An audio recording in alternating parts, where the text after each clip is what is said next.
So, you made it to the NASCAR Final Four. Congratulations. What now? The 2025 season has been, it's been okay. It's had its ups, it's had its downs. Certainly the most lackluster season in the next gen car.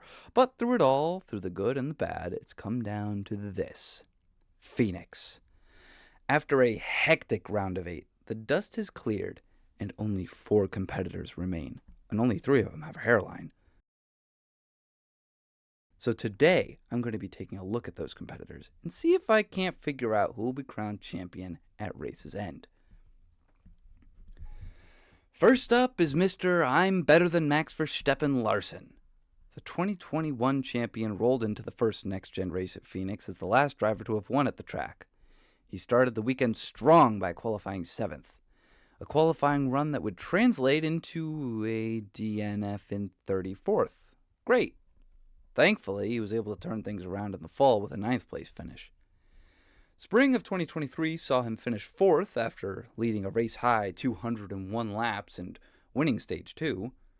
He finished 1 spot better than that in the fall with a 3rd, missing out on a 2nd championship by 1 position to Ryan Blaney. The 2024 spring race didn't treat Larson well as he finished 14th, though he rebounded nicely in the fall with another 4th. The most recent race at the track saw Larson try a threesome with Denny Hamlin and Christopher Bell at the line, leading to another 3rd-place result. This brings Larson's average finish in the next gen to 10.143, and his average finish in the fall to 5.333. Next up is Larson's teammate and human equivalent to unseasoned Rice, William Byron. Byron has played second fiddle to Larson at Hendrick in this next-gen era and is no doubt looking to change that this coming weekend. Fortunately, the stats are in his favor. Byron didn't have a brilliant showing in the first Phoenix race of the Gen 7 era, finishing 18th, though he did win Stage 1. He quickly threw that monkey off his back in the fall with a 6th place showing. Clearly, the 24 team was still not satisfied as they went on and won Stage 1 and the race in the 2023 spring race. The 2023 season was a bit of a breakout year for Byron, and he was able to make it all the way to the Final Four to contend for his first championship.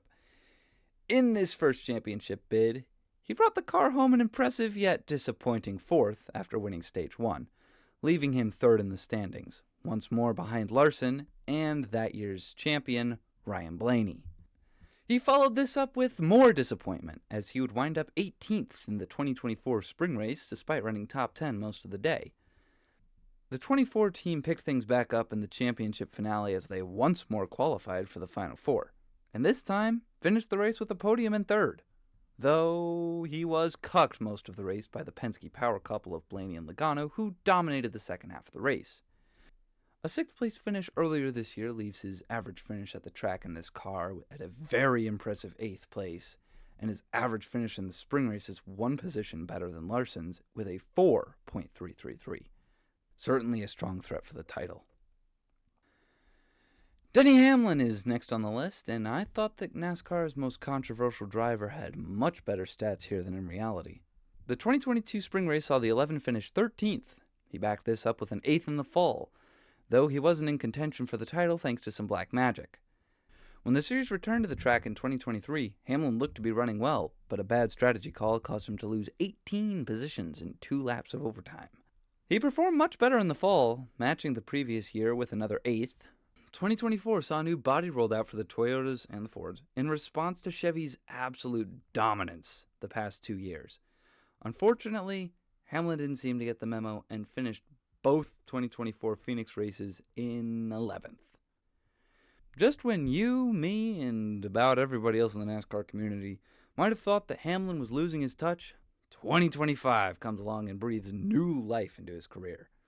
This resurgence netted him a 2nd place in the aforementioned threesome in the spring.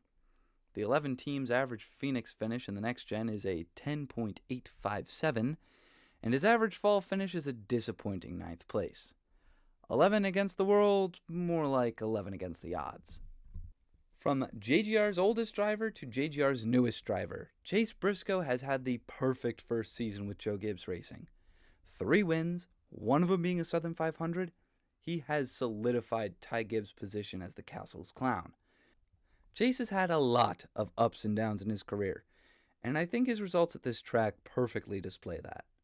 He is also the only driver on this list to have run these races with 2 different teams and 3 different cars, so keep that in mind.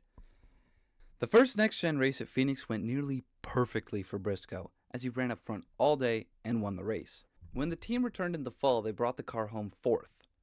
Spring of 2023 looked to be more of the same, with Briscoe finishing 7th, despite being in now obviously fading SHR equipment. Unfortunately, this decay would rear its ugly head, and not even Ford's utter dominance at the track could save the team from a 24th place finish. Ford's new car seemed to help the team in early 2024 as the 14 came home 9th.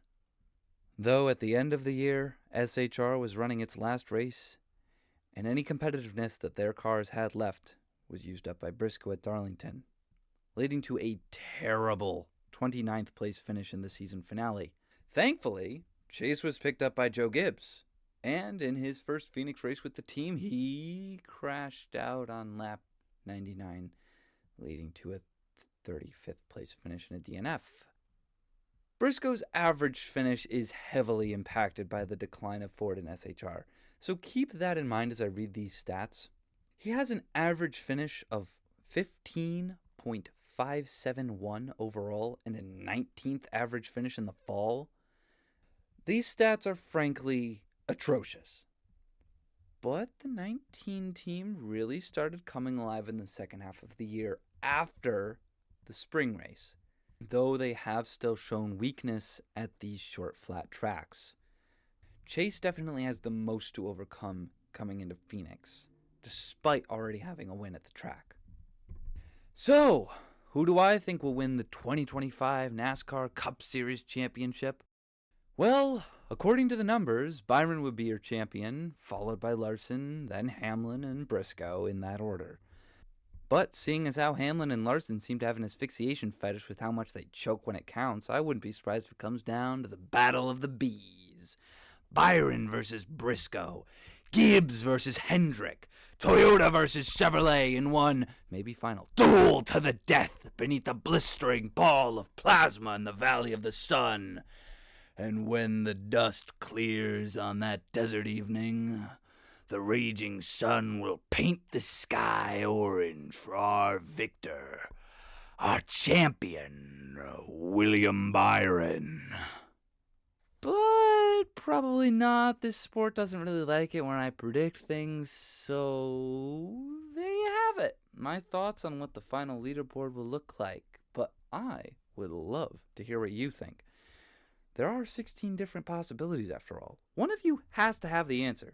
So, until then, stay safe, stay warm, please stay happy, and until next time,